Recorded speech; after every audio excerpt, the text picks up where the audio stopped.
Banking రంగంలో దక్షిణ భారతదేశంలోని విశాఖపట్నం కోఆపరేటివ్ బ్యాంక్ అగ్రగామిగా ఉందని బ్యాంక్ డైరెక్టర్ జేవి సత్యనారాయణమూర్తి అన్నారు. తమ బ్యాంక్ ద్వారా సభ్యులకు మెరుగైన సేవలు అందించడం ఎంతో సంతోషంగా ఉందని ఆయన చెప్పారు.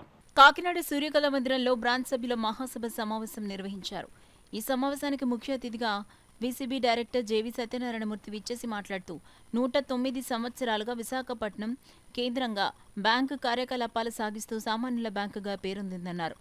7,348 కోట్ల మైలురాయిని దాటి వ్యాపార లావాదేవీలు నిర్వహిస్తోందన్నారు. ఈ ఆర్థిక సంవత్సరంలో 87 కోట్ల ఆదాయం ఆర్జించినట్లు తెలిపారు. నేడు 353.61 కోట్ల షేర్ ధనంతో రికార్డు స్థాయికి వీసీబీ చేరుకోవడం అభినందనీయమన్నారు.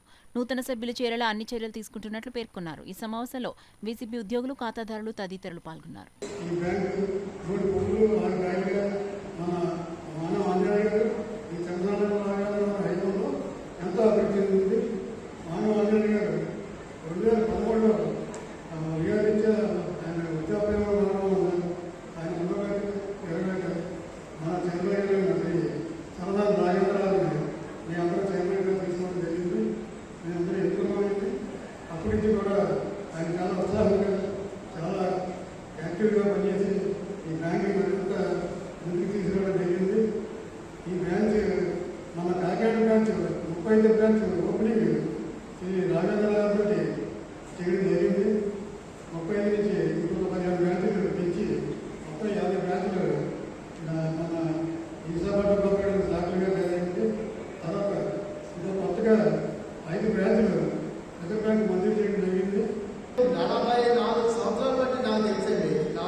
దేంట్లోనూ కూడా మనకి రాజీ పడరు.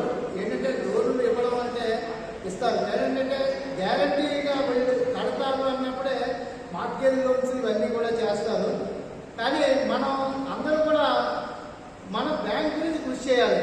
ఏంటంటే నా సలహా ఏంటంటే మనం ఒక మార్కెట్లో అదే మన రైతు బజార్ అదే ఉన్నది కదా సార్, దానికి ఏంటంటే ఒక వీక్లీ వన్స్ ఒక వేస్తే ఎందుకంటే వాళ్ళకి చిన్న వ్యాపారస్తులకు లోన్ ఇస్తే బాగుండని, అంటే ఒక 20,000 50,000 ఇస్తే బాగుండని నా సలహా. దానికి కూడా మా కమిటీ సభ్యులందరూ కూడా మేము కూడా సహకరిస్తామండి. ఒక సండే అయితే మేము కూడా అందరం కూడా అవైలబుల్గా ఉంటాం. ఏదైనా మనకి చిన్న వ్యాపారస్తులకు ఇస్తే లోన్ కూడా ఏంటంటే చిన్న వ్యాపారస్తులు అయితే మనకి డైలీ బేసిస్లో అయితే కూడా వాళ్ళు కూడా కట్టడానికి కూడా ఈజీగా ఉంటుందండి. ఇది ఈ అవకాశం ఇచ్చింది మీ అందరికీ నమస్కారం. చాలా కోట్ల రూపాయలు ఎవరు దాచుకున్నారు? డబ్బు ఈ దేశంలో ఉన్నటువంటి ప్రజలందరికీ అకౌంట్లు ఉన్నాయి బ్యాంకుల్లో. ప్రధానమంత్రి గారు చాలా ఘనంగా చెప్పారు కదా, జన్ధన్ ఖాతాలకు. ఖాతాలు లేనటువంటి వాళ్ళందరినీ ఇంక్లూజివ్ గ్రోత్, ఆర్థిక భాగస్వామ్యాన్ని కల్పించడం అనేటువంటి పేరుతో దేశంలో ఖాతాలు ఓపెన్ చేయించారు. అంటే వారికి గ్యాస్ సబ్సిడీ అని ఇతర పథకాలని ఆ అకౌంట్ల ద్వారా మేము ఇస్తామన్నాను. మనందరికీ గ్యాస్ సబ్సిడీ ఎంత వస్తుందో మనకు తెలుసు. నాకైతే ₹3.95 వస్తుంది గ్యాస్ సిలిండర్ కొంటే. మీకెంత వస్తుందో నాకు తెలియదు. బహుశా అంతే వస్తుంది మీకు కూడా. దాని సబ్సిడీ అని ఎందుకు అనాలో నాకు తెలియదు. దానికోసం ఖాతా ఎందుకు ఉండాలో కూడా తెలియదు. అటువంటి 51 కోట్ల మంది పేదల చేత ఖాతాలు తెరిపించారు. వారు కూడా ఎంతో కొంత ఖాతాలో డబ్బులు ఇచ్చారు. ఈ 204 లక్షల కోట్లలో 2,09,000 కోట్ల రూపాయలు పేదలు దాచుకున్నటువంటి జన్ధన్ ఖాతాలోనే నిల్వ ఉన్నాయి. 148 కోట్లు డిపాజిట్లతోటి ముందుకెళ్ళింది.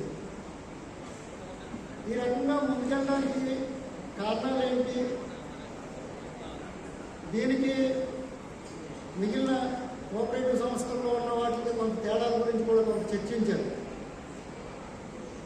ముఖ్యంగా సంస్థ పెరిగే కొద్దీ దాంట్లో సహకార స్ఫూర్తి తగ్గిపోతుంది. ఉదాహరణకు అమూల్లో ఉంది. అమూల్లో కొంత సహకార స్ఫూర్తి తగ్గిపోయింది. నంబర్స్ తోటి మేనేజ్మెంట్లో బాధ్యతలకి అవకాశాలు తగ్గిపోతాయి. అలాగే ఇఫ్కో కానీ ఇతర సహకార సంస్థల్లో ఆ రకమైన పరిస్థితులు ఏర్పడుతున్నాయి. కాబట్టి వీటిని అధిగమించి మనం ఏ రకంగా ముందుకెళ్దాం అనే దానికి మనం ప్రధానంగా స్వీకరించింది ఈ సహకార సూత్రాలు ఏంటి, వాటిని మనం ఏ రకంగా ఇక్కడ అమలు పడుతున్నాం అనేది మనం తెలుసుకోవాల్సిన పెంచి ఒక మీటింగ్ పెట్టుకున్న సమావేశంలో గత సంవత్సరం ఆర్థిక సంవత్సరంలో మన బ్రాంచ్ సాధించిన ఆర్థిక కార్యకలాపాల మీద విశ్లేషణ చేసుకుంటూ అంటే పారదర్శకంగా ఉండే ఉద్దేశంతో ఒక సత్సాంప్రదాయం మన బ్యాంకులో ఉంది. అంటే ఆ బ్రాంచ్కి సంబంధించిన విశేషాలన్నీ కూడా మీకు తెలియాలి. ఎందుకంటే మీరు పెట్టుబడిదారులు కదా, ఆల్రెడీ చెప్పారు అధ్యక్షత వారు, మీరు యజమానులు మీరే కాబట్టి మీకు మేము తెలియజేయవలసిన బాధ్యత మాకు ఉంది. కాబట్టి ప్రతి బ్రాంచ్కి జనరల్ పెట్టడం, అక్కడ ఉన్న సభ్యులందరినీ పిలిచి ఆ కార్యక్రమం మన గత సంవత్సరంలో జరిగిన ఫైనాన్షియల్ పారామీటర్స్ అన్ని కూడా ఎక్స్ప్లెయిన్ చేయడం ఈ సభ యొక్క ముఖ్య ఉద్దేశం.